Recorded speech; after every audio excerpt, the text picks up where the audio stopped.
Jessa Dalton slammed her palm against the steering wheel as smoke hissed out from under the hood of her beat-up sedan, right in front of the grandest hotel she'd ever seen in her life. "Perfect," she muttered, throwing the gear into park. Couldn't have waited 2 more blocks to die. The valet stand was just ahead, with gold-plated posts and a red carpet that screamed money. She didn't belong here. Her jeans were torn not in the trendy way, and her work boots were stained with paint.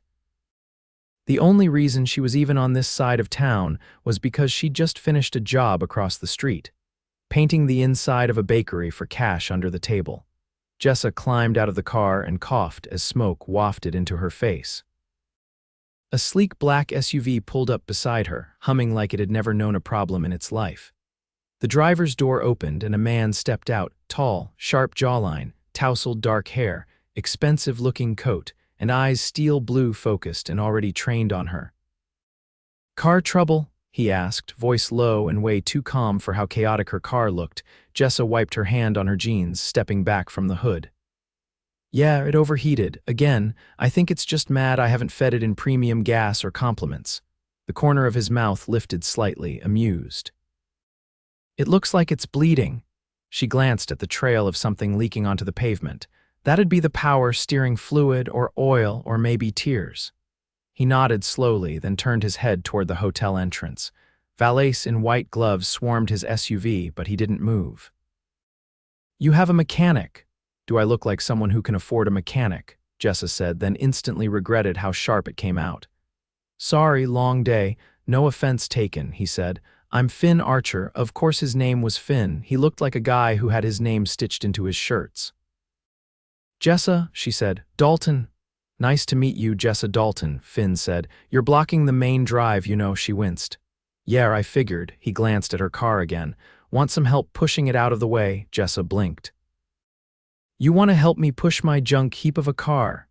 "It's either that or I call the front desk and have them tow it," he said, already taking off his coat and tossing it onto his SUV's passenger seat. "But I thought this would be more fun."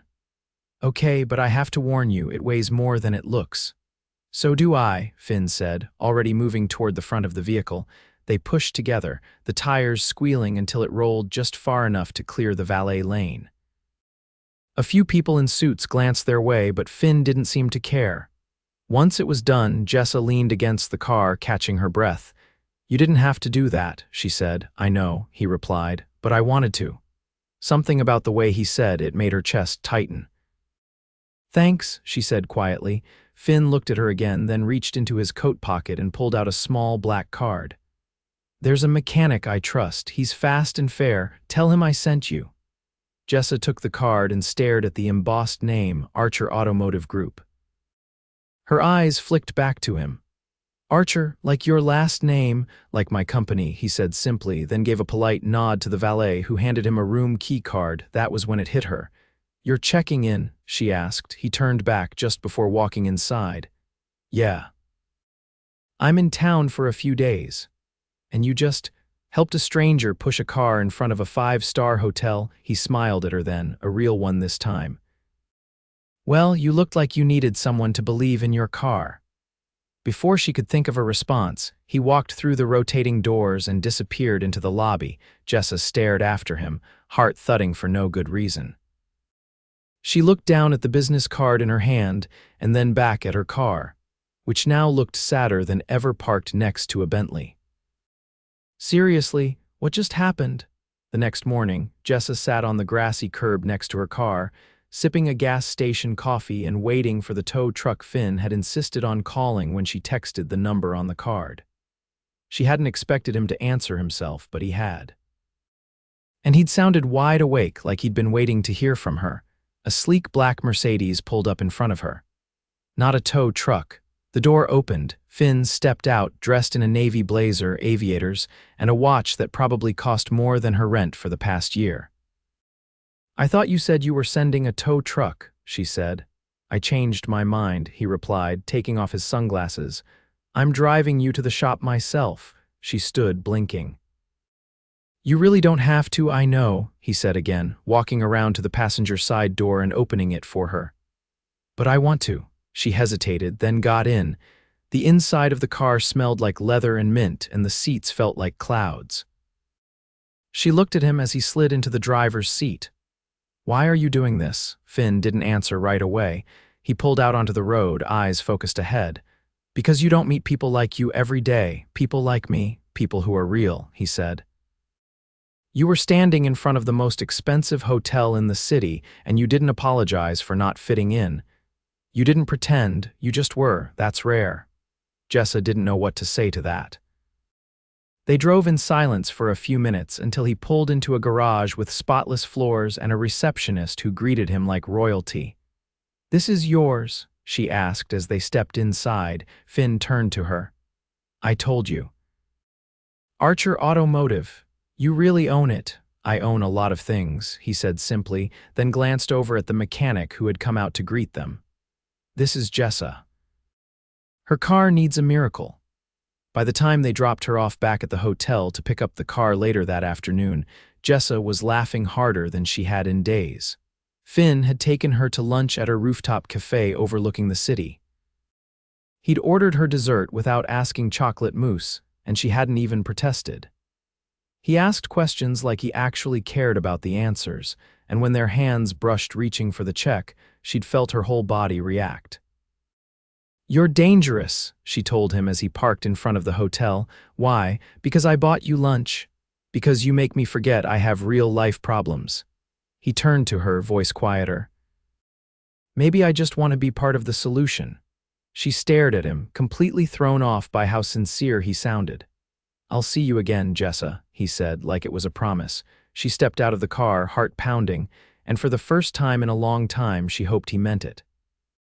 Jessa stepped into the auto shop's waiting area, the scent of fresh rubber and engine oil hitting her like a wall. Her car had been towed in just after sunrise, and she'd taken the bus across town to get there before the rush. The receptionist behind the counter greeted her with a polite smile and gestured toward the back. "He's already here," she said, with a sideways glance toward the tall glass door that led to the service bays. Already here, Jessa pushed the door open and froze. Finn was leaning over the open hood of her car, sleeves rolled up, his blazer nowhere in sight. A mechanic stood beside him, pointing something out with a flashlight. Finn nodded, listening intently. He didn't look like a man playing at being involved. He looked like someone who knew exactly what he was doing. "You're not just a suit, are you?" she said, stepping into the bay. He looked up, brushing his hands on a rag. "Good morning to you too. Most people with your kind of wardrobe don't know how to check a dipstick." "I started in a shop like this when I was 17, he said. "Built up from there, restoring cars put me through college." She folded her arms, watching him. "So underneath the tailored jackets and the private drivers, there's a grease monkey. Underneath it all, there's someone who still likes the smell of motor oil." Jessa stepped closer, eyeing the engine. "And she's got fight left in her," he said. "But you've been ignoring some serious warning signs." "I've been busy surviving." Finn handed the rag to the mechanic and motioned her toward the office. "Come on. Let's talk somewhere with less axle grease." She followed him into a side room with a wide desk, framed certificates lining the wall, and a pot of coffee steaming in the corner. He poured her a cup without asking how she took it, and somehow got it exactly right. "I've already covered the cost of the repairs," he said smoothly, sliding a work order across the desk. "No," she said immediately, pushing it back. "I didn't ask you to do that. You didn't have to. I don't want to owe you." Finn leaned forward. "Then don't see it as a debt. See it as an investment." "In what?" "You." Jessa's fingers tightened around the coffee cup. "Why, you're interesting," he said simply. "You don't pretend, you don't flatter. You're the first person who's looked me in the eye this week without trying to sell me something. Maybe that's because I have nothing to sell." "Exactly." She stared at him, unsure how to respond. No one had ever looked at her the way he was looking at her now, with interest that didn't feel like pity or amusement. It felt like curiosity, like he actually wanted to know her. "I'm not a project," she said finally. "I don't see you as one," he replied. "But I do see someone who's carrying more than she should alone." Jessa stood, setting the coffee down. "I appreciate the help, but I don't need saving." Finn's expression didn't change. I'm not here to save you, I'm here because I want to be. That was worse, somehow. She could have handled charity, but this was something else, something she wasn't ready for. She turned to leave, but paused in the doorway. You shouldn't get involved with people like me, Finn. He rose from his chair, voice calm. Why not? Because I'm not part of your world. He crossed the room slowly, stopping just behind her. Then maybe it's time I stepped out of mine. Jessa walked out before he could say anything else. Later that evening, she stood on the rooftop of her building, a cracked mug of tea warming her hands. Her apartment was small, the kind of place where the heater rattled and the windows stuck in winter, but it was hers. She didn't know what to make of Finn Archer. He was supposed to be a passing moment, a stranger with a clean shirt and a helpful smile. Not someone who showed up early to check on her car. Not someone who listened. Her phone buzzed in her pocket. She hesitated, then answered. Your car's ready, came Finn's voice. They stayed late to finish it. I asked them to. I could have waited.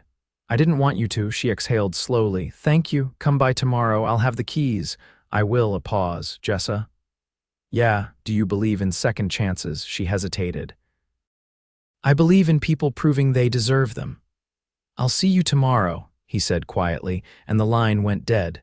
The next morning, she arrived at Archer Automotive just after opening.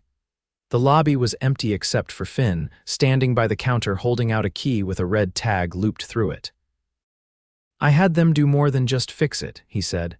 New tires, full flush, alignment. She took the key slowly. That's not what I asked for. No, he said, but it's what you needed. He walked her to the door, pausing beside the freshly detailed car. You're not used to people doing things without strings attached, he said, because people usually don't. That's going to change, she turned to him. Why me? I don't know yet, he said honestly. But I want to find out. Before she could think too hard, he opened the car door for her, then closed it gently once she was seated. As she pulled away, her eyes flicked to the rearview mirror. Finn was still standing there, watching her drive off.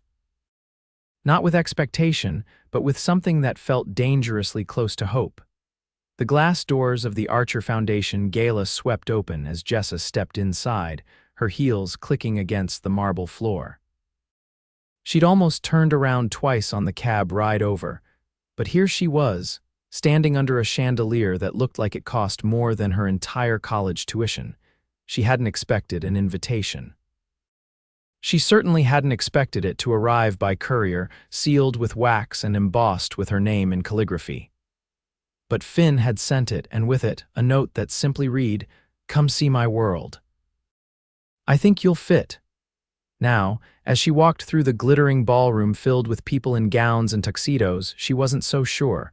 A waiter passed with a tray of champagne and she took one just to have something to do with her hands.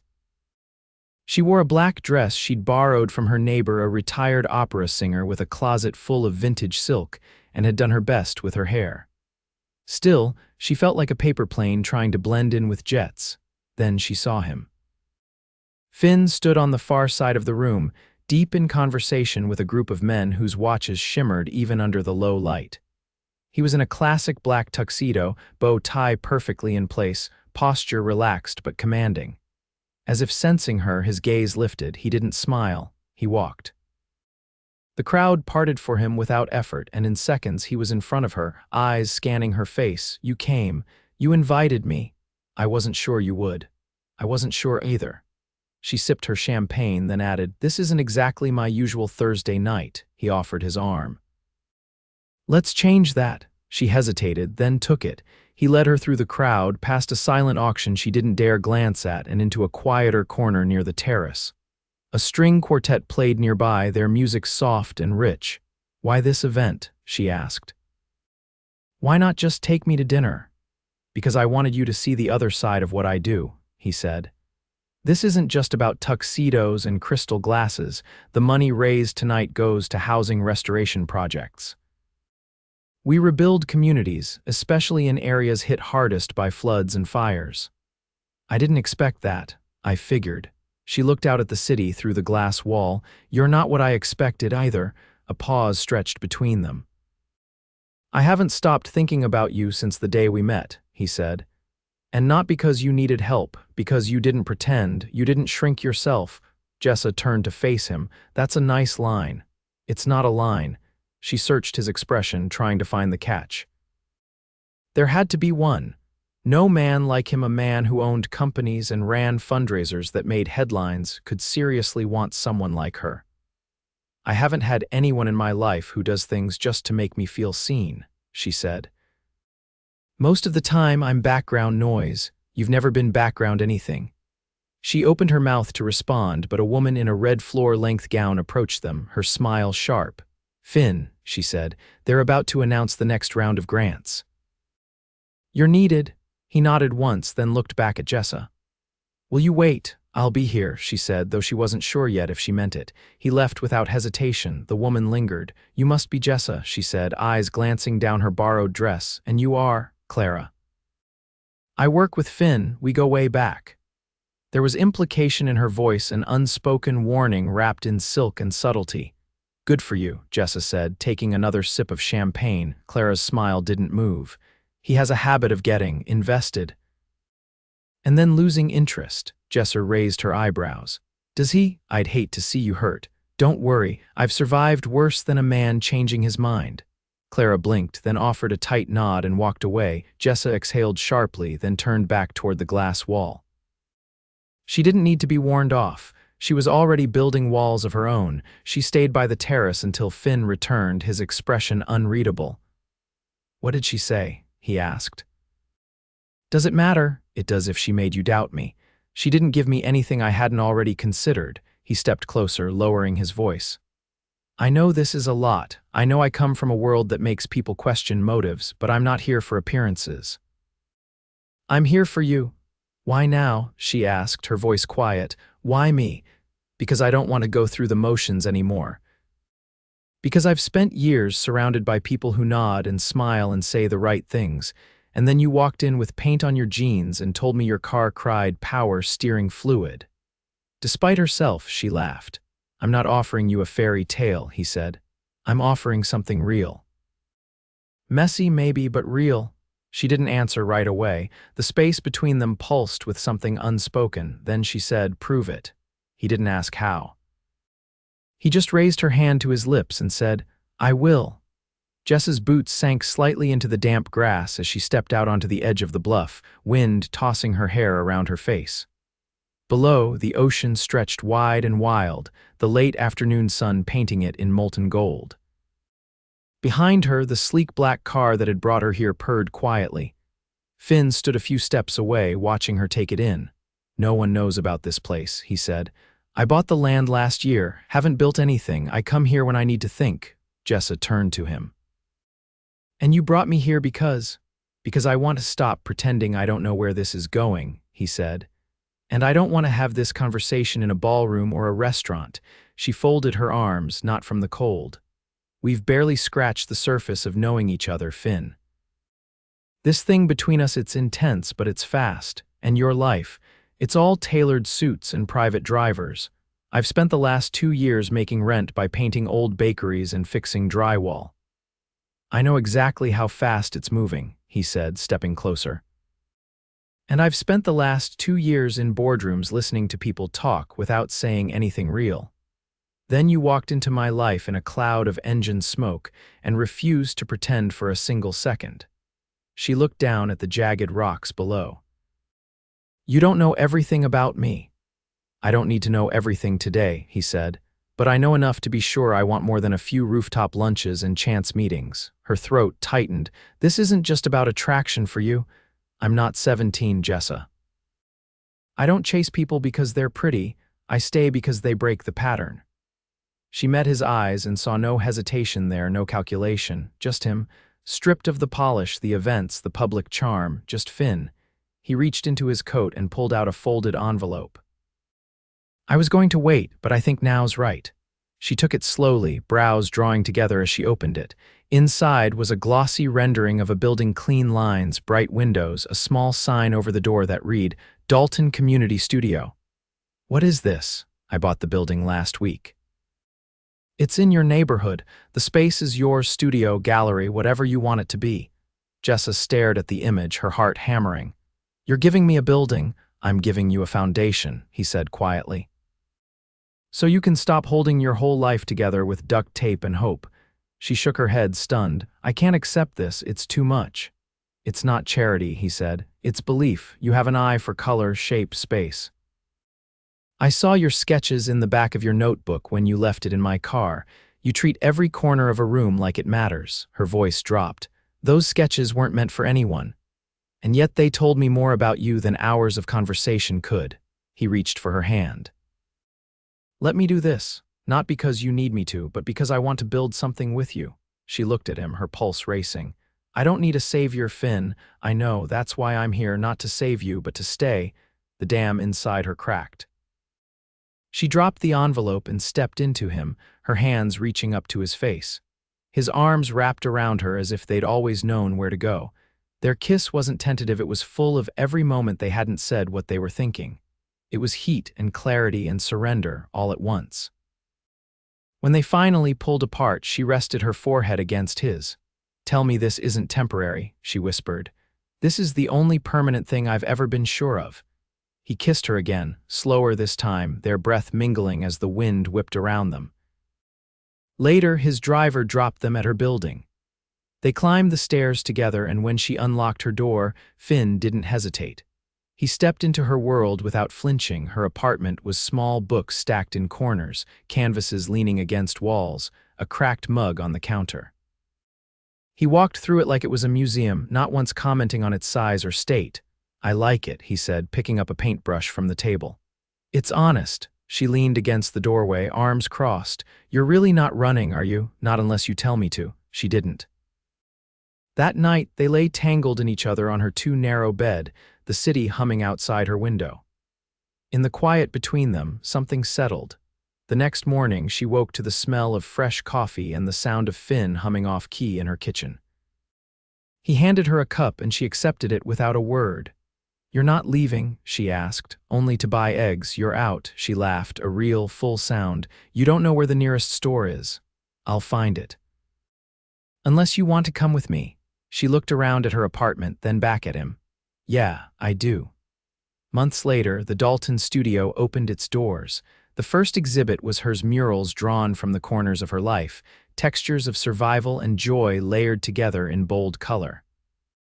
Finn stood beside her at the entrance, not as a sponsor but as a partner. People came. They stayed. They asked questions. But when the night ended, it was just the two of them again, hand in hand, walking back through streets that had once felt like limits and now felt like beginnings. He didn't save her, she didn't need him to, but he loved her in a way that built something stronger than saving, and she loved him back, not because he was a millionaire, but because he gave her the one thing no one else ever had, a reason to believe she belonged. 2 weeks after the gallery opened, Jessa found herself standing barefoot in the middle of a sunlit living room that wasn't hers. Not yet.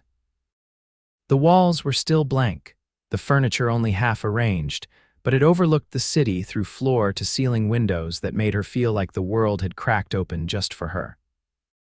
Finn walked in from the balcony, sleeves rolled up, a paint roller in one hand and a streak of pale blue across his neck. That's not where the accent wall goes, she said, stifling a laugh. I got distracted, he replied, setting the roller down. You walked in wearing that t-shirt and I forgot how colors work.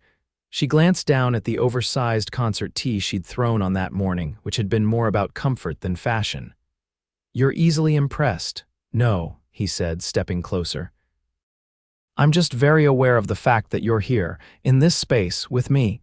She looked around. It's a lot bigger than my place. That's the idea. You sure you want to live with a woman who owns more brushes than shoes? I want to live with a woman who makes every space better just by being in it. She tilted her head. You've never lived with anyone before, have you? Never wanted to. Jessa leaned back against the wall. This isn't just about convenience, no, he said. It's about permanence. The word landed between them like a promise. As the sun dropped lower, turning the room golden, they unpacked the first box together. It held her books dog-eared, ink-stained from years of notes in the margins. Finn picked one up and flipped through it, then looked at her. You used to write, a little, she said. Mostly when I didn't know what else to do with what I was feeling. You should start again. I don't know if I still can, he handed the book to her. Then try. She opened to a page she'd forgotten about. The ink was faded, but the words were hers. They still felt true. I used to think love was a thing that passed through your life like a storm, she said softly. Loud and fast and impossible to hold on to. What do you think now? I think maybe it's not a storm, she said. Maybe it's a house, one you build brick by brick. One that takes time and has creaky doors and chipped paint, but keeps you safe. Finn stepped closer. Then let's build it. They kissed in the middle of the room, the city glowing below them and the future stretching ahead, detailed and unhurried. The following months unfolded like seasons turning. Jessa's studio flourished. She taught classes during the day, curated shows at night.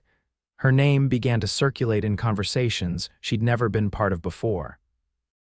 Not because of Finn's influence, but because of the work she put in, the vision she brought. Some nights she came home covered in paint. Other nights she came back with her arms full of fresh flowers and new ideas. Finn always listened. He never tried to fix. He made her tea when she was tired and let her fall asleep on the couch while he read financial projections. Their lives didn't blend perfectly, but they fit. One evening, as autumn pressed in and the sky turned the color of rust, Finn walked into the studio holding something behind his back. I've been waiting for the right time, he said. She set down her brush, wiping her hands on a towel. For what? For this. He held out a small canvas. On it was a painting not hers, but in her style. The strokes were bolder, less refined, but unmistakably inspired by her work. It wasn't perfect. It didn't need to be. She took it with both hands, eyes wide. You painted this. I wanted to try, he said. To understand what it feels like to create something and hope it's enough. Jessa turned the canvas over. On the back, written in tiny, careful letters, were the words, "Will you marry me?" Her breath caught. Finn stepped forward and opened a small velvet box. Inside was a ring, elegant and simple, with a sapphire set in gold. I didn't want to do it with a spotlight or a crowd, he said. Because this isn't about spectacle, it's about you, it's about us. Will you marry me, Jessa? She looked up at him, her heart so full it physically ached. Yes, she whispered. Yes, I will. They married in the garden behind the studio 6 weeks later. It was small, 40 guests, mismatched chairs, fairy lights strung between trees. Jessa wore a dress she'd found in a vintage shop, and Finn wore a suit with a paint stain on the cuff he refused to get rid of. There were no press photographers, no headlines the next morning, just them. Dancing barefoot under the stars. Later, they moved into the house by the bluff. Not because it was grand, but because it felt like theirs. They filled the walls with her art and his photographs from their travels. They kept the kitchen messy and the music loud. They argued about how to fold towels and which way the silverware should face, and made up every time with laughter and kisses. The studio expanded to include a scholarship program for young artists who couldn't afford supplies. Finn helped fund it, but never mentioned his name. He said it belonged to Jessa's vision. One afternoon, she stood at the entrance watching a group of kids mix paints for their first mural. Finn walked up behind her and wrapped his arms around her waist. They look like they've already claimed the place, he said. That's the point. He rested his chin on her shoulder. Do you ever miss the days before all this? She turned in his arms. No, because even at their best, those days didn't have you. I like this version of us, he said. The quiet, the chaos, all of it. She kissed him, then took his hand. Then let's keep living it. They walked through the studio together, sunlight pouring in through the high windows, laughter echoing off the walls. And in that moment, with paint on her shoes and his fingers laced with hers, Jessa knew she had everything she never thought she'd deserve. A love that stayed, a life that brimmed, and a home built not from fairy tales but from something far better: truth, growth, and joy.